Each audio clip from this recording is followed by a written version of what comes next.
चक्कर आपको कटवाए, आप शिकायत करने लगे, लेकिन आपने हमको 84 लाख चक्कर कटवा दिया सरकार, फिर भी मैंने शिकायत नहीं किया। अच्छा, चक्कर काटना बुरा लगता है ना सरकार, इसलिए मैं प्रार्थना करूंगा आप भी चक्कर मत कटवाया करो, कृपा दृष्टि डालकर सरकार जीव का उद्धार कर दिया करो। अच्छा, एक बात बताओ महाराज, जब अयोध्या से आप चले तो ऐसा कुछ नियम आपने लिया है क्या कि आज वहाँ कल वहाँ परसों वहाँ रहूंगा? बोले नहीं, ऐसा कोई नहीं लिया। तो जब कोई नहीं नियम लिया ऐसा तो नौका पर बैठे रहो, यहीं गंगा में घुमाता रहूंगा, सैर कराता रहूंगा, 14 वर्ष यूं ही बीत जाएगा सरकार, और यहीं से आप अयोध्या वापस हो जाना। तो भगवान ने कहा नहीं, ऐसा भी नहीं है, कुछ काम भी मुझे करना है वन में जा करके, इसलिए नौका को किनारे लगा। तो ये हमने हाथी घोड़े की सवारी किया, रथ की सवारी किया, नौका पर पहली बार बैठा हूँ, वैसे भी इधर उधर घुमाता है ना तो मुझे गिरने का डर लगता है। भगवान ने सोचा ऐसा बोलूं तो किनारे पे लगा देगा, तो कहता है सरकार गिरने का डर लगता है ना तो मेरा हाथ पकड़ लो।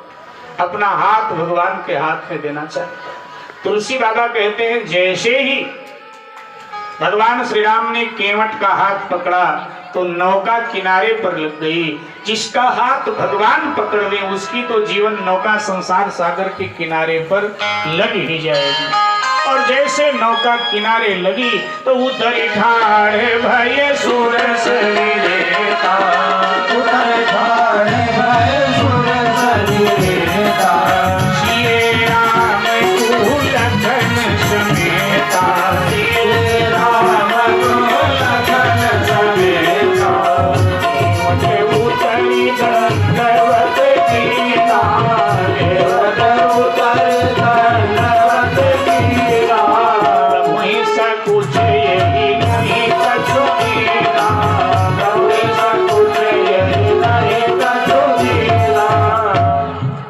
नौका किनारे पर लग गई। श्री सीता जी सबसे पहले उतरी, फिर इसके बाद में गुहराज निषाद भगवान श्री राम लक्ष्मण ये उतर करके गंगा के रेती में खड़े हो।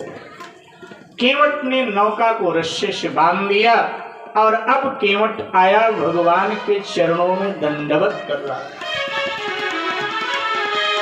थोड़ा मेरे भाई बहन ध्यान से सुनिए, नियम यह है कि कोई महापुरुष आपके घर आता है तब उसे दंडवत करते हो, और जब जाने लगता है तो उसे फिर दंडवत करते हो।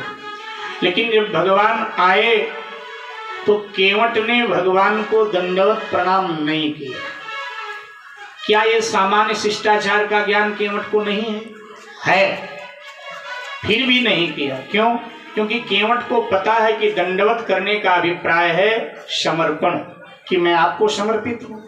तो अगर पहले दंडवत कर लूंगा तो जो भगवान कहेंगे वो मुझे करना पड़ेगा, मैं अपने मन की नहीं करवा पाऊंगा। इसलिए पहले मैं अपनी मन की करवा लूंगा और बाद में दंडवत करूंगा। इसलिए अब दंडवत कर रहा है भगवान के चरणों में। भगवान ने केवट को चरणों से उठाकर अपने सीने से लगाया और भगवान को संकोच हुआ कि कोई भी इसके नाव से जाता होगा उस पार, इसे मेहनताना तो देता होगा, उतराई तो देता है। आज मेरे पास कुछ है नहीं, मैं क्या दूं इसे? नर लीला करते हुए सरकार सोच रहे।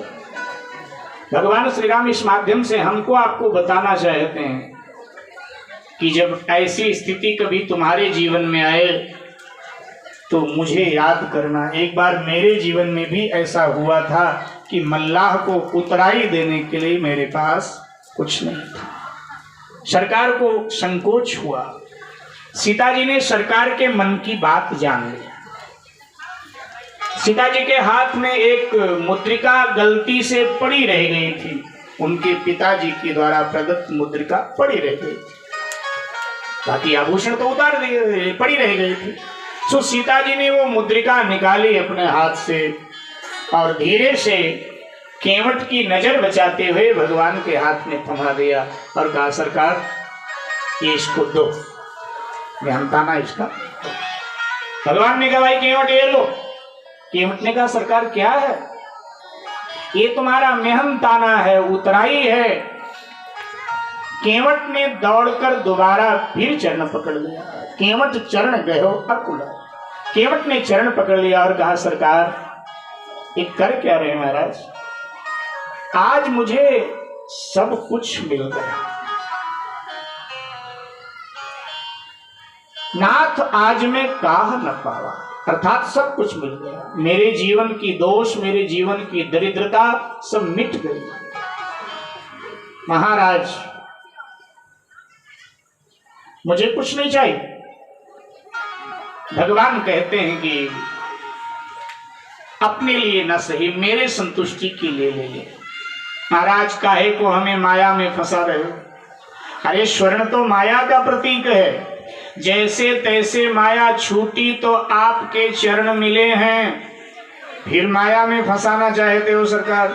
भगवान ने कहा नहीं नहीं, ये मुद्रिका माया की प्रतीक नहीं है, क्योंकि इस मुद्रिका में मेरा नाम लिखा है और ये मुद्रिका तेरे उंगली में पड़ी रहेगी, तुझे मेरी याद आती रहेगी, मेरे नाम का जप करते रहना।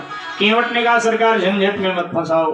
एक तो मैं अनपढ़ गंवार देहाती आदमी, मुझे जप वप के बारे में कुछ पता नहीं। दूसरी बात महाराज, फुर्सत कहाँ हमको। दिन भर काम करता हूँ, थक हार कर शाम को घर जाता हूँ, रोटी खा के सो जाता हूँ, सुबह फिर काम पे आ जाता हूँ। महाराज ऐसा करो, ये मुद्रिका हमारी ओर से आप अपने उंगली में डाल लो। आपको तो कोई काम धंधा है नहीं, आपको तो इस वन से उस वन में घूमना ही है। ऐसा करो सरकार, आप ही मेरे नाम का जप करते रहेंगे।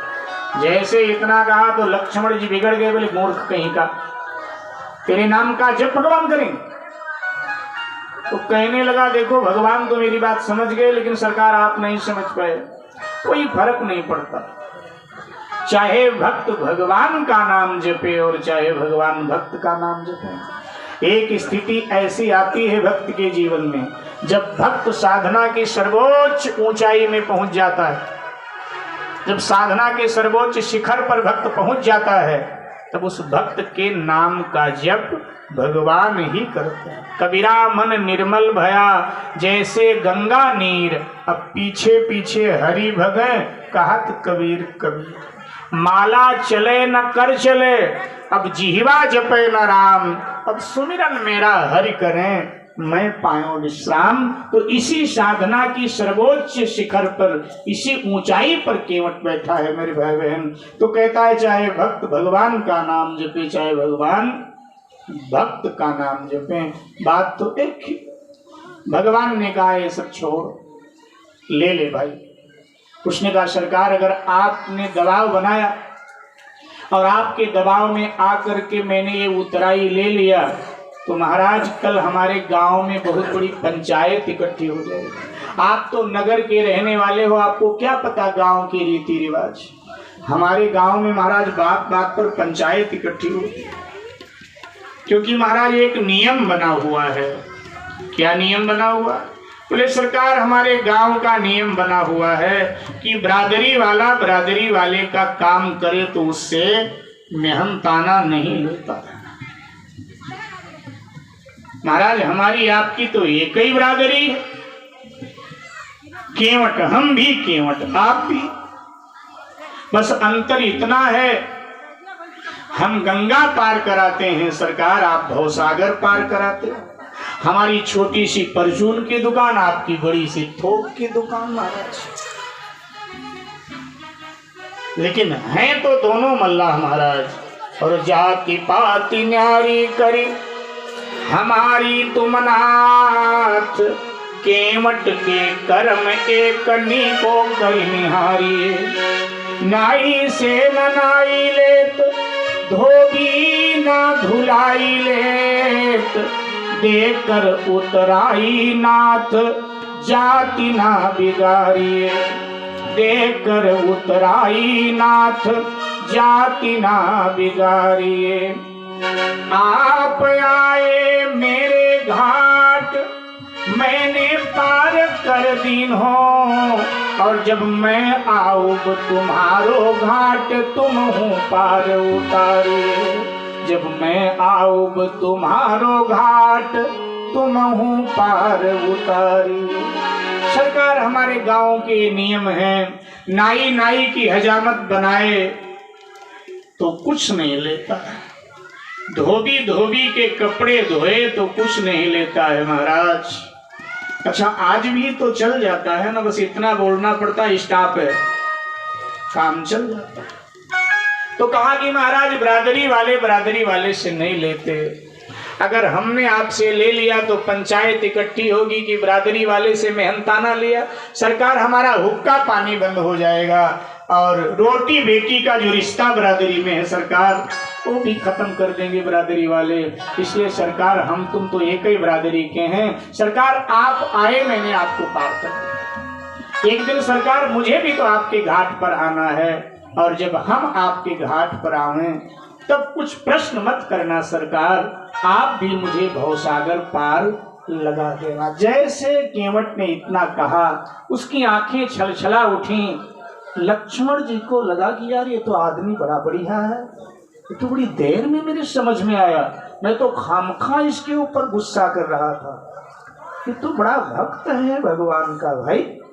और अब तो लक्ष्मण जी दौड़ के आगे गए, केवट के कंधे पे हाथ रख दिया, अभी तक दूर खड़े थे, केवट के कंधे पर हाथ रख दिया। सीता जी भी आगे बढ़ी, लक्ष्मण जी केवट के कंधे पर हाथ रखकर कहने लगे नहीं नहीं भाई आपको लेना पड़ेगा। अच्छा मेरे कहने से ले लो। सीता माँ भी बोली कि बेटा ले लो, मेरे कहने से ले लो, लेकिन केवट मना कर रहा है। अब कछुनाथ न चाहिए मोरे, दीन दयालु अनुग्रह तो। सरकार आपने बड़ी कृपा किया,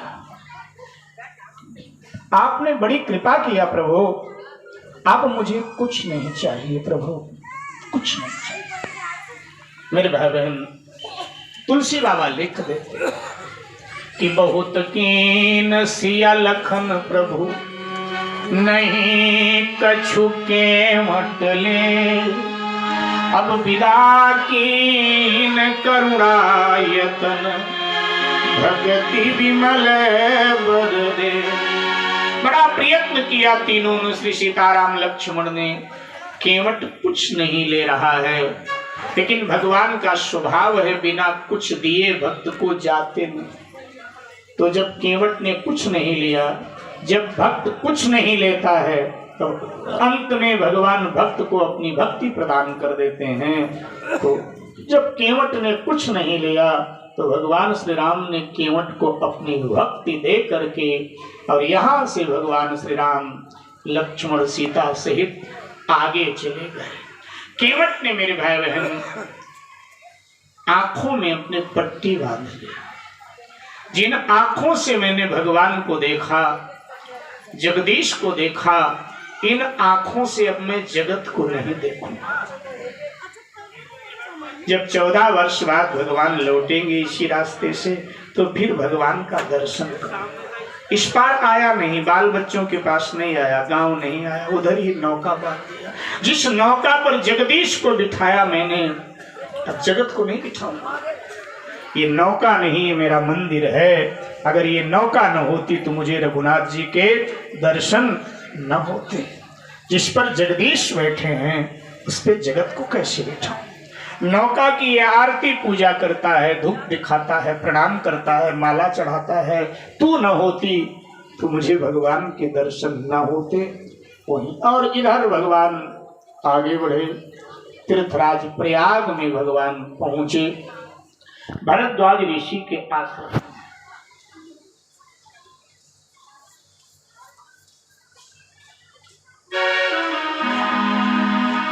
भरद्वाज ऋषि के आश्रम में प्रभु पधारे। भरद्वाज ऋषि को प्रणाम किया है। कई